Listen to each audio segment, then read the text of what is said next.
తలా అజిత్ గారు అయితే చాలా క్లియర్గా ఉన్నారనమాట. కొన్ని సార్లు ఏవైతే చేయకూడదు అనుకుంటామో లైఫ్లో అవి ఖచ్చితంగా చేయాల్సి వస్తుంది అనే టైప్లో. కాకపోతే యంగ్ లుక్ మాత్రం నాకు చాలా బాగా నచ్చింది అసలు. సో ఇన్నాళ్ళు కూడా మనం ఆయన్ని వైట్ హెయిర్తో అయితే చూస్తూ ఉన్నమాట.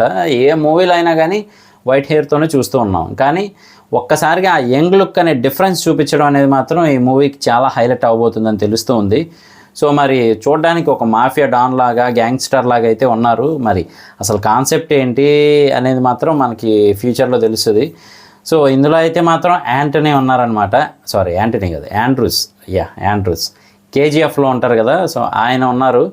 సో మొత్తానికైతే ఎలివేషన్ గట్టిగా ఇచ్చారు. అలాగే జీవి ప్రకాష్ గారి మ్యూజిక్ కూడా చాలా బలంగా ఉందన్నమాట.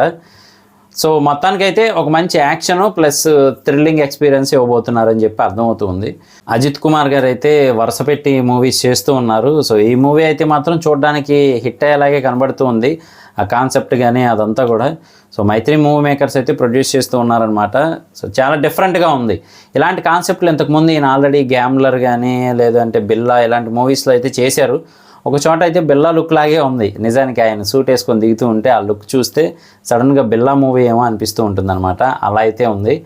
అలాగే ఒక డిఫరెంట్ ఎక్స్పీరియన్స్ అయితే ఇస్తుంది మూవీ అయితే మాత్రం. నాకు బాగా నచ్చింది టీజర్ చూడడానికి అయితే. అంటే మరీ ఎక్కువ డీటెయిల్స్ అయితే ప్రొవైడ్ చేయలేదు, కానీ ఆయన అయితే మాత్రం కసిగా ఒక మంచి పొజిషన్లో అయితే ఉన్నట్టు తెలుస్తూ ఉంది. సో మరి ఆ పొజిషన్లోకి వెళ్ళిన తర్వాత ఆటోమేటిక్గా ఎవరినైనా డామినేషన్ చేసేలాగా ఉంటారు కదా.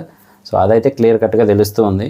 చూద్దాం మరి గుడ్ బ్యాడ్ అగ్లీ ఎలా ఉంటుంది ఏంటి అని చెప్పి. ఇంకా ట్రైలర్ మూవీ రిలీజ్ అయిన తర్వాత వాటి రివ్యూస్ కూడా చేద్దాం. మిస్ అవ్వకుండా ఉండాలంటే జస్ట్ ఏం లేదు, ఫ్రీగా మన ఛానల్ సబ్స్క్రైబ్ చేసుకోండి చాలు. నేను మీ ప్రసాద్, మళ్ళీ నెక్స్ట్ వీడియోలో కలుస్తాను. Love you all.